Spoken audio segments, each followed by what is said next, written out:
I was reading this book at 4 in the morning when I woke up in the middle of the night. Luckily, I was able to fall asleep about an hour and a half later, but what I read at 4 a.m. in the morning was like, oh shit, this is really important. I'm gonna put the book down and stew on this. So that's exactly what I did. I read this section and then I just lay and sat with it and I tried to let it sink in because I think it is so important as a guy who has just got into his first relationship and with his first girlfriend. I thought that this is something that I should be implementing with my girlfriend. So here it is. I'll read it out for you.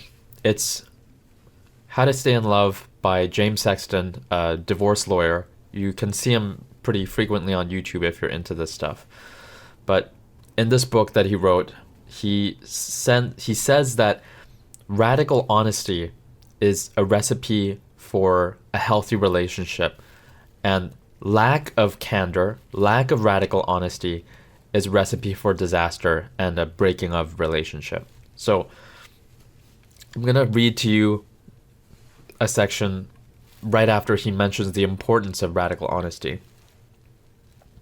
Let's call it hit send now, a commitment to a specific form of radical honesty. If your partner does something during the day that bothers you, even a little, within a couple of hours or minutes, write him or her an email or text about it. Don't censor yourself. Don't obsessively read and reread the email or text. And then, against all your instincts as a human being who, like most human beings, has a people-pleasing streak, just press send. Then and there. Hit send now. It's the opposite of asking someone out when you were younger and hesitant, but just as scary and just as potentially rewarding. You want your partner to know how you feel, truly and without delay. You don't want to start filtering that feeling, reassessing it, rationalizing it, questioning it, and ultimately burying it. If you feel it, you feel it, right?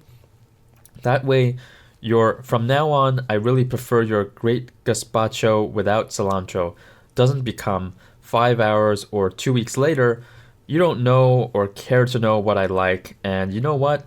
I never really liked your mother. And have your partner do the same with you. Insist on it, and be prepared to take it. It's a way to address and resolve small problems immediately, before they mushroom. It says, this is exactly how I feel right now. You can express your feelings in an email or text, maybe a phone call.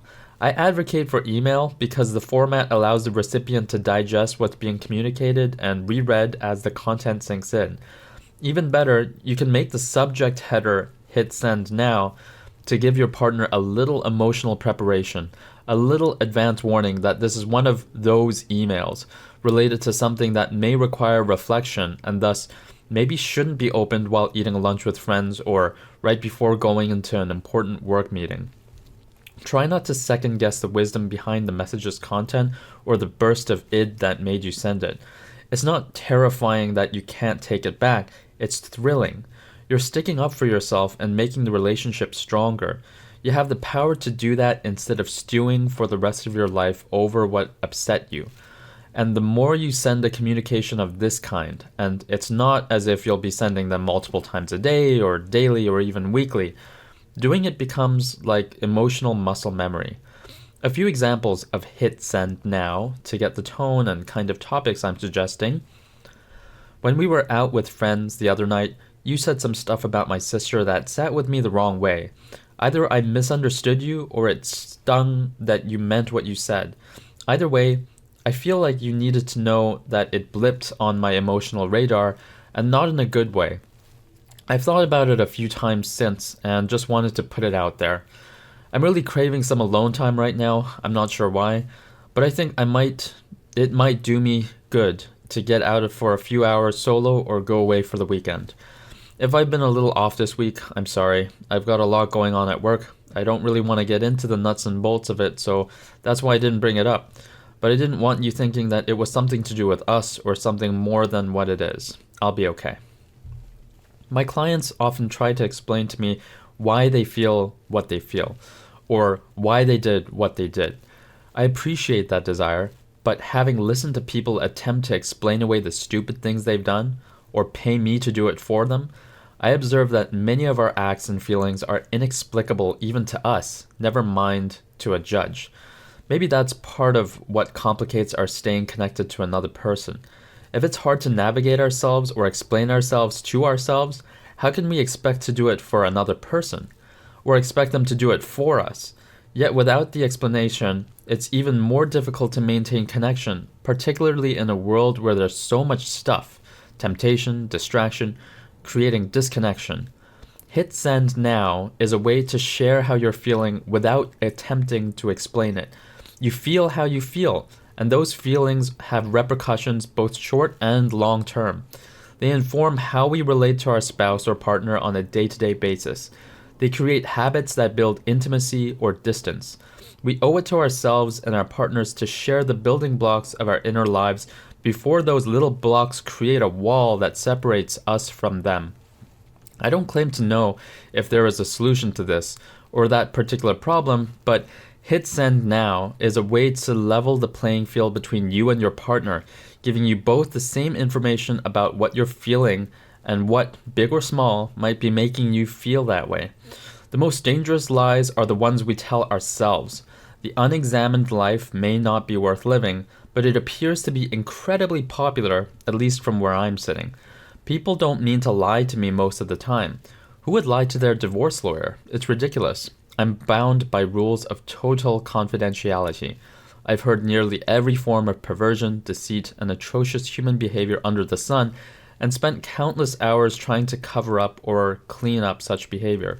Yet, people lie to me all the time, primarily because they don't realize they're lying.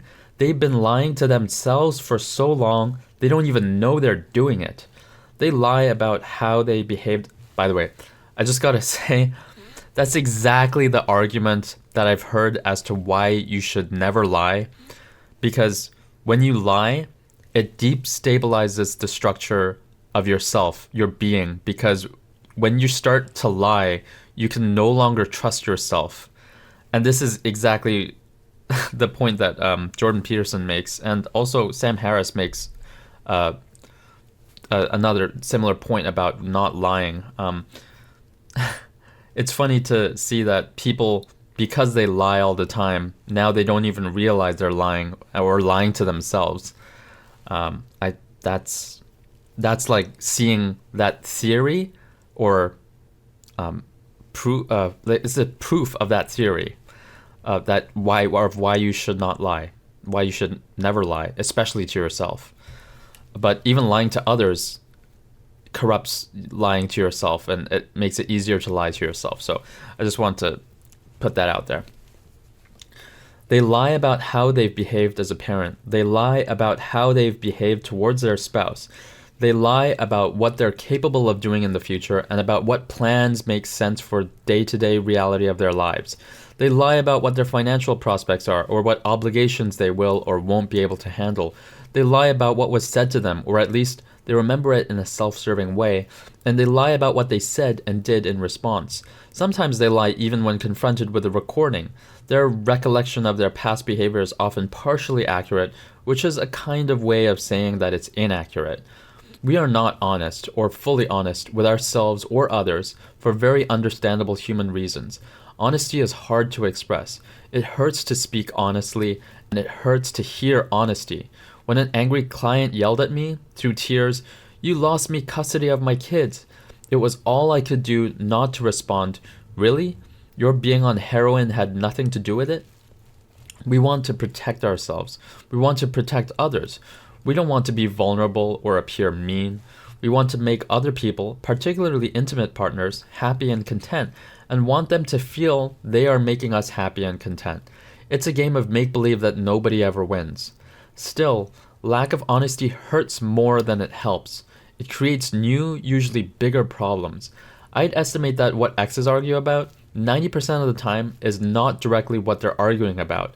Hit send now is designed not to keep arguments from happening, but to make sure that where you're actually arguing about what you're arguing about. Is this really about whether he can handle the kids on a Tuesday night? Or is it, why have you taken my youth from me? Is this really about whether bacon should be cooked until it's crispy or taken out of the pan while it still has some give to it? Or is it about why do you make me feel so incompetent and self-conscious? Hit send now is meant to combat or neutralize the natural inclination of so many of us to not express the true nature of what we're feeling. And no small bonus, no small bonus, it makes you feel much more as if you're living in the moment because you're expressing yourself in the moment. It's a hack for maintaining authenticity for both you and your partner. They say that the truth is the easier path. I believe that. I believe that the path is laid brick by brick as you're walking it, not miles later when you turn around and look back on the ground you've just covered, and certainly not when you turn around to look back at the ground you've just covered and realize that you're totally, utterly lost. So that whole section about the hit send now and to send an email to your partner as soon as anything bothers you. Well, two things. One about radical honesty being expressed in the moment. That is key. So not delaying it, because if you delay it, then there's resentment and it gets transformed into an ugly emotion that can come out in a different fight. And that fight could actually not be getting to the root cause, which could have been addressed had you expressed yourself immediately. So hit send now. I should do this with my girlfriend. And you're watching this, I know. So we should exchange emails and title it hit send now when we have any emotions, any kind of irksome or bothered emotions from one another, and express it immediately without overthinking it, without rereading it. Just hit send now. I thought that was a fantastic piece of advice, and man, I think that's just the second or third chapter of the book. So I'm looking forward to what more wisdom James Sexton has to share, having worked as a divorce lawyer for so many decades. But that piece alone, I think, is just a game changer. So time to employ radical honesty into my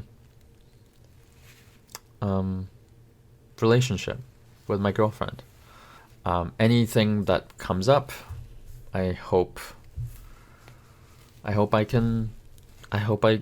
we can radically be honest with each other immediately, because that will be very helpful to make sure that resentments don't build up over time.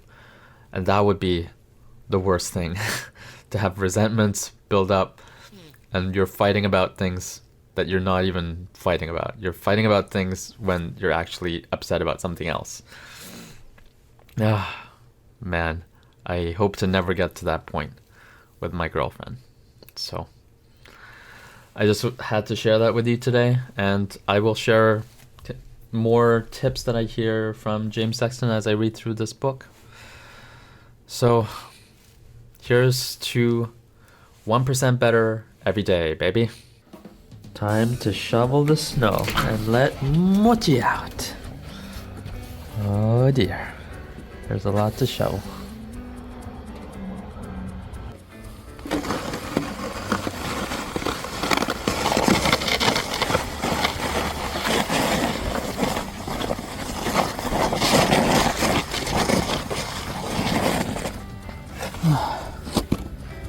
Okay, that looks pretty good.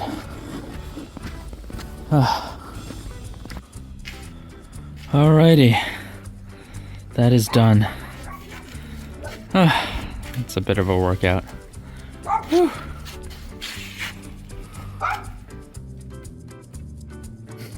Muffin.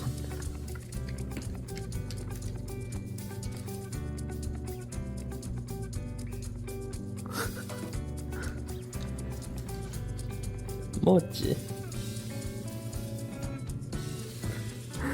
So cute, Muffin. Tigger came for morning cuddles. So nice. Doesn't happen very often. Take a